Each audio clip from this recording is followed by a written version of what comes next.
Namun sementara itu ada suatu hal yang kurang menggembirakan hati saya. Bangsa kita terkenal bangsa yang sangat hati-hati. Biar lambat asal selamat. Nah, itu semboyannya. Jadi alon-alon waton kelakon. Sebelum mengerjakan sesuatu dipikirkan dulu segala akibatnya. Orang hendak bepergian melihat ini hari baik apa hari buruk. Merenung berhasil atau tidak. Memakan waktu berhari-hari. Maka dalam prasaran yang diucapkan oleh beberapa pembicara. Jadi ini sebenarnya ngeritik pembicara sebelumnya. Ini tidak berani-berani gerak. Kesuwen. Mikirnya terlalu banyak. Mikir aneh-aneh. Kata beliau, pembicara pada kongres itu terbayang pula sifat bangsa kita yang terlalu hati-hati. Tentu hati-hati ada faedahnya, tapi satu hal jangan dilupakan, orang yang terlalu hati-hati kalah dalam berlomba dengan orang yang kalau perlu berani menerima resiko segala perbuatannya. Jadi prinsipnya Sultan Takdir, mending berani saja. Kalau ada resiko siap nanggung daripada hati-hati tapi terus tidak ngapa-ngapain. Nanti kalau saya begini jangan-jangan begitu. Kalau saya melakukan ini jangan-jangan efeknya ini. Mikir gitu terus akhirnya tidak ngapa-ngapain. Ya wis mending ayolah lakukan. Punya rencana apa jalan. Nanti kalau ada efeknya dibahas di belakang. Kita tanggung bareng-bareng resikonya apa. Kadang-kadang kan kita sering begitu. Mau bikin kegiatan aja rapatnya puluhan kali. Rapat ini, rapat itu. Nanti begitu rapat, keputusan rapat hari ini adalah kita akan rapat lagi minggu depan. Nah iya, rapat terus. Mbak Uwes kalau ada rencana sudah jelas nanti sekuen kegiatannya apa, jalanlah. Yo mesti ada resikonya. Apa sih yang tidak ada resikonya dalam hidup ini? Semangat yang kita perlukan adalah siap menanggung resiko, itu saja.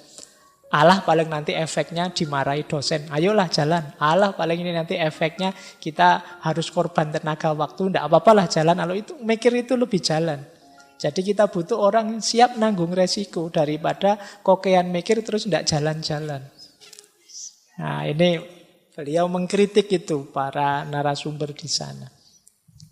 Kehati-hatian yang saya maksud terkait dengan masalah ini ya kecenderungan anti-intelektual, anti-individual, anti-egois, anti-materi yang kata beliau mendominasi sebagian besar pembicaraan. Bahkan ada yang berlebihan. Kadang-kadang kan banyak orang yang isinya hanya menakut-nakuti. Jangan-jangan, hati-hati loh. Kalau begini, begitu loh. Kalau begini, gitu loh. Iya, jadi wow, naik motor hati-hati loh, banyak kecelakaan sekarang. Nonton sepak bola hati-hati, banyak tawuran sekarang. Nanti buka HP aja, hati-hati loh sekarang banyak dihack, banyak dianu. Akhirnya kamu tidak ngapa-ngapain sama sekali. Jadi ya sudahlah, siapkan saja dirimu, tidak ada hidup yang tidak ada resikonya. Selalu ada resiko. Baik. Yang kelima, ini beliau melanjutkan kritiknya. Agar jadi jelas, coba ya saya analogi yang sederhana, kata Sultan Takdir. Bangsa Indonesia sekarang harus masak nasi. Yang perlu dilakukan pertama, menghidupkan api. Kalau bangsa Barat, nasinya sudah masak, apinya sudah menyala. Masalah bagi bangsa Barat bagaimana menjaga supaya nasi tidak hangus. Demikian pula bagi Barat bukan masalah membesarkan api, tapi masalah mengecilkan api. Kalau bangsa Indonesia sekarang dia harus berpikir keras.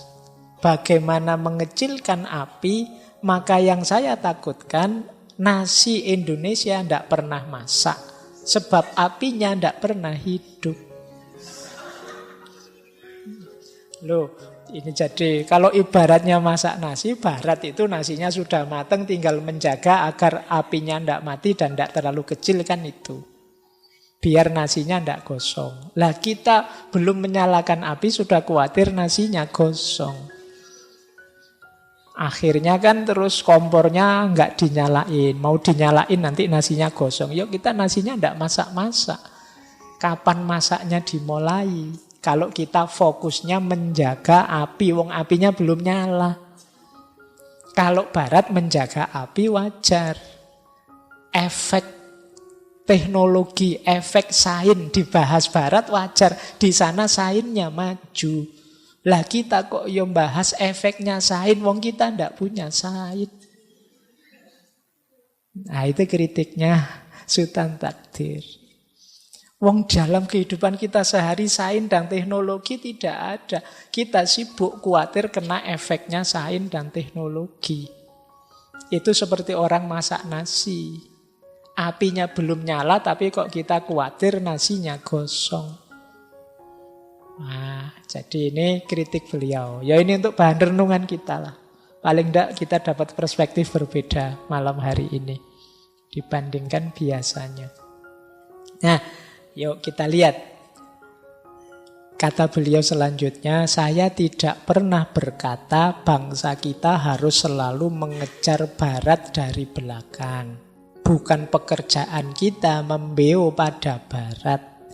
Kita hanya mesti secepatnya memperoleh sifat dinamis barat yang melahirkan kebudayaan barat yang dinamis. Bangsa kita hanya mungkin punya harapan untuk masa yang akan datang apabila semua yang dicapai oleh barat itu yang membutuhkan waktu berabad-abad dapat jadi milik kita dalam waktu yang singkat.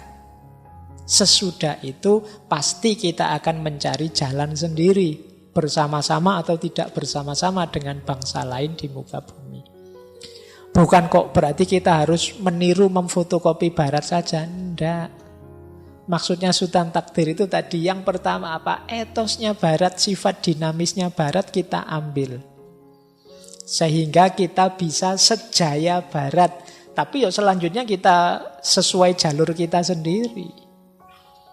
Jadi sesuai dengan kekhasan kita sendiri. Biarlah barat yang belajar berabad-abad, kita ambil hasilnya, terus kita kembangkan versi kita. Itu maunya Sultan Takdir. Bukan kok kita selamanya membebek barat. Jadi jangan disalahpahami. Itu maunya beliau tadi. Jadi bukan kok terus barat segalanya ya enggak. Cuma kan sekarang barat maju. Yuk kita tiru sampai kita semaju mereka. Tapi kemudian kita kembangkan versi kita. Di jalur kita. Mungkin tetap sama dengan barat, mungkin tidak masalah. Yang penting khas kita. Jadi bersama-sama atau tidak bersama-sama dengan bangsa lain. Nah, ini termasuk mungkin menurut saya unik. Kalau saya berkata kebudayaan yang baru tidak atau bukan berakar di masa yang silam, tapi di masa yang akan datang. Maksud saya bahwa segala daya cipta dalam kebudayaan baru itu hanya terjadi menurut keperluan masyarakat yang akan datang. Tenaga pendorongnya ialah cita-cita penduduk kepulauan ini untuk mampu duduk sejajar di pergaulan bangsa di masa yang akan datang.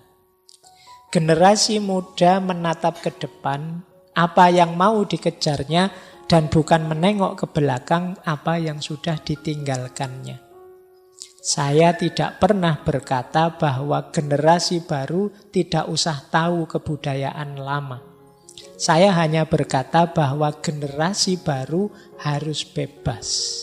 Jangan terikat pada kebudayaan lama. Generasi baru harus tahu sebanyak mungkin tentang semua kebudayaan dunia dan di dalamnya tentu mencakup kebudayaan nenek moyangnya sendiri. Jadi generasi baru jangan sempit, orientasinya ke depan, jangan ke belakang. Peradaban dan zaman punya logiknya sendiri, punya jiwa atau gaisnya sendiri. Jadi yo dulu sudah nenek moyang kita berkarya luar biasa. Pada zamannya sesuai konteksnya. Hari ini zaman kita sesuai konteks kita, ya kita berkarya. dengan kapital, dengan modal, dengan situasi yang kita miliki hari ini. Ya ndak harus kemudian berarti kita harus bikin Candi Borobudur lagi ya Pak. Ndak harus begitu. Kita bikin Prambanan lagi ya ndak harus begitu. Kita berkarya sesuai situasi kita hari ini. Jadi orientasinya ke depan, ke masa depan, bukan ke belakang. Jadi hidup ini kita mengarah ke depan terus. Meskipun bukan berarti kita lupa masa lalu. Karya nenek moyang kita itu pijakan, pendorong, semangat kita. Jadi kita harus mampu sebesar mereka, bahkan bila perlu lebih besar.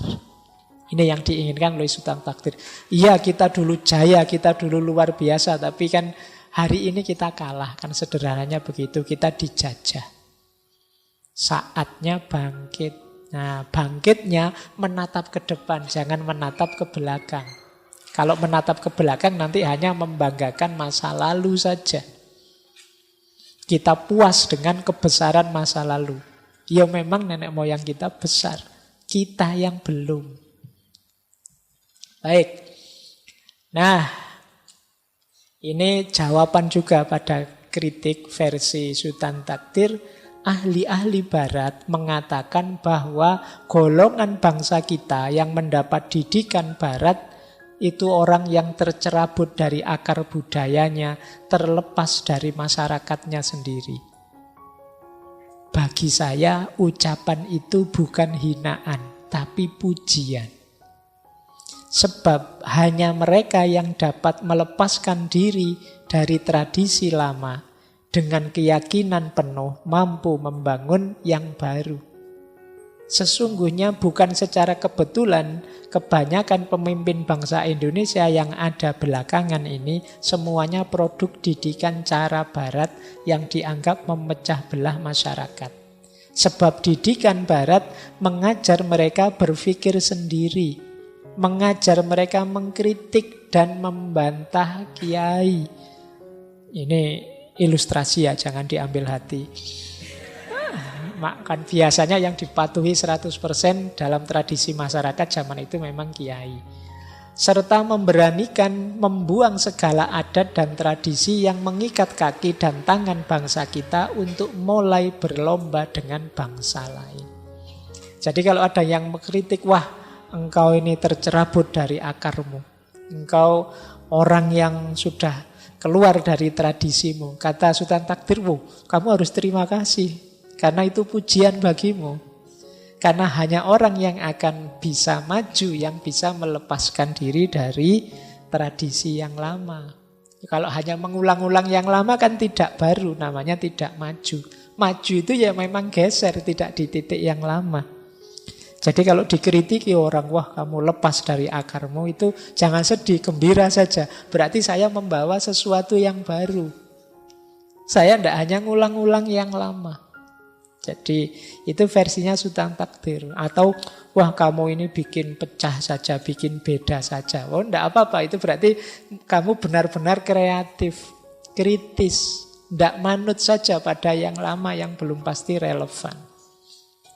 Nah inilah yang dikritikkan oleh Sultan Takdir sebenarnya.